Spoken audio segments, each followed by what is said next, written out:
Sa pagsusumikap ni Tapales makamit ang greatness, ay kailangang harapin ang halimaw na sinasabing susunod sa yapak ni Pacquiao. Uubra kaya itong pambato ng Lanao sa dalang pasabog ng Japanese superstar? Recently, one of the biggest fight in Asia to, mga higala, at history sa parehong manlalaro. Ihandang salupin ang masasaksihang kaganapan dahil tiyak ibubuhos nila ang lahat. Sabi nila, hindi ko daw kalibel or hindi para sa akin, karapat-dapat akong makalaban nila kasi may ticket din ako. May belt ako dalawa. Laging pasok sa pound for pound dahil dominante sa bawat resultang ipinapakita. Hinahabol pa rin ng sino man kahit alam nilang sila'y pwedeng mapahamak. Three-punch combination, goes back to it again! Oh! Big time shot to the body by Inoue! Boxing is business, ika nga. At so far, maganda ang paglalako sa kanya.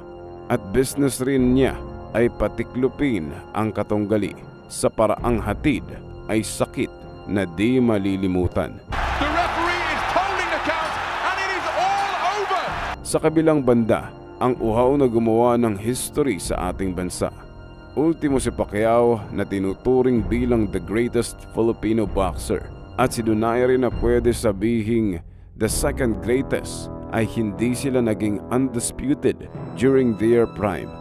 Kung sakaling magawa ito ni Tapales considering natatalunin niya ang isang undefeated superstar, abay pwede siyang pumasok bilang top 5 greatest Filipino boxer in history. Kaso hindi yun ganun kadali sapagkat there are certain levels dito. Malaki ang inimprove ng isang Naoya Inoue pagkatapos malampasan ang pinakamahirap niyang laban kontra kay Donaire sa unang pagtutuos. Ladies and gentlemen, presenting the Filipino Flash! Pinatunayang matapang na may dugong samurai dahil tuloy pa rin ang laban kahit halos mabulag na. But he knows that he can't rush in. He knows he has to be careful, but he's got Inoue hurt here. Minute 30 on the clock. Basag ang orbital bone at napinsala ang halos buong eye socket, kaya natenga ng ilang buwan at nakabalik lang pagkatapos ng 11 months. Itong pinsala rin marahil ang dahilan kaya iniwas ni Bob Arum si Inoue sa isa pang Pinoy na sinasabing kinatatakutan nila. Walang iba kundi ang angas ng Pinas, Cuadro Alas.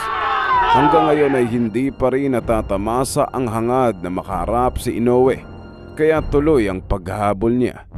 Napalapit na sana ang tsansa ng bigyan ng shot magpakitang gila sa mismong baluarte ng Hapon. Kaso lang, naging matabang ang resulta kaya ang mga Japanese boxing fans ay nawala ng gana. Pero malay natin, dito niya matitikman ang unang bangungot na dudungis sa kanyang kartada. Anong ganap sa isa sa pinakamasukal na dibisyon na pinamumugaran ng magagaling na contender? May mga unbeaten contender din dyan na pumipila habang hinahasa ang sandata. Isang Mexican monster din ang nagmamasidlang at nag-aantay sa lulutang na resulta. At syempre ang postbong na undefeated Pinoy boxer ngayon, walang iba kundi ang Wonder Boy ng Ifugao. Manalo matalo, liyamado o dehado, suportado natin ang lahat ng Pilipinong boksingero. Malambot lang ang laman ng tao at na-realize niya ito tuwing ang razor sharp niya nasuntok ang dadapo. Sadyang karne lang ito at di na kailangan ng kumukulong tubig para lang palambutin. Si Inoue ay handa kang i-knockout anytime kung mahahanapan ka ng butas, wasak, tiklop at durog, hindi lang sa pisikal kundi pati sa mental na aspeto. Itong monster na ito ay maihahambing sa isang gagamba dahil ang kwadradong ring ay parang sapot niya dahil kalkulado ang buong area. Kalkulado at huling-huli kahit sino man ang mga has umapak sa teritoryo niya. Brutality. Paano na lang kung itong Pinoy ang umapak dyan? Matalino, awkward, at unpredictable.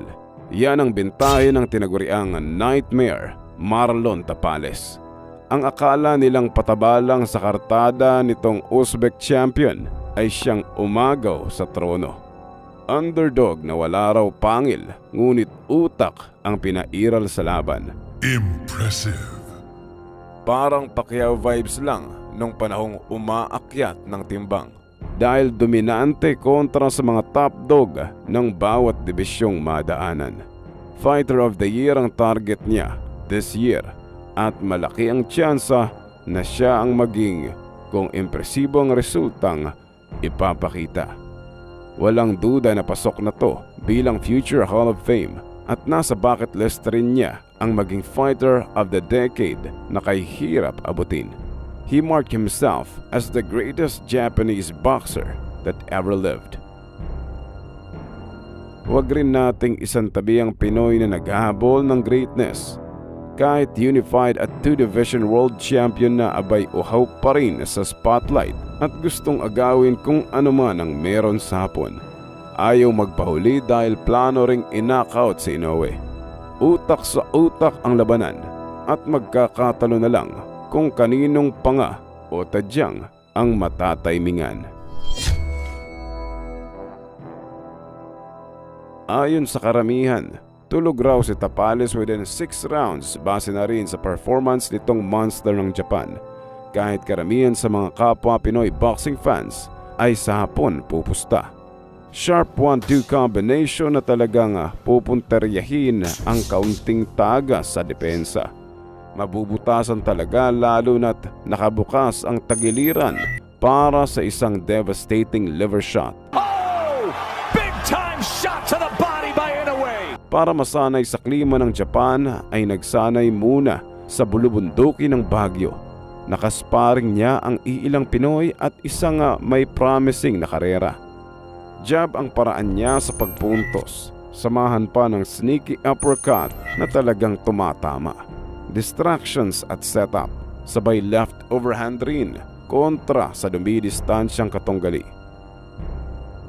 Ang tanong, ilang porsyento nga ba ang tsansa ni Tapales para maagaw ang spotlight bilang pound for pound?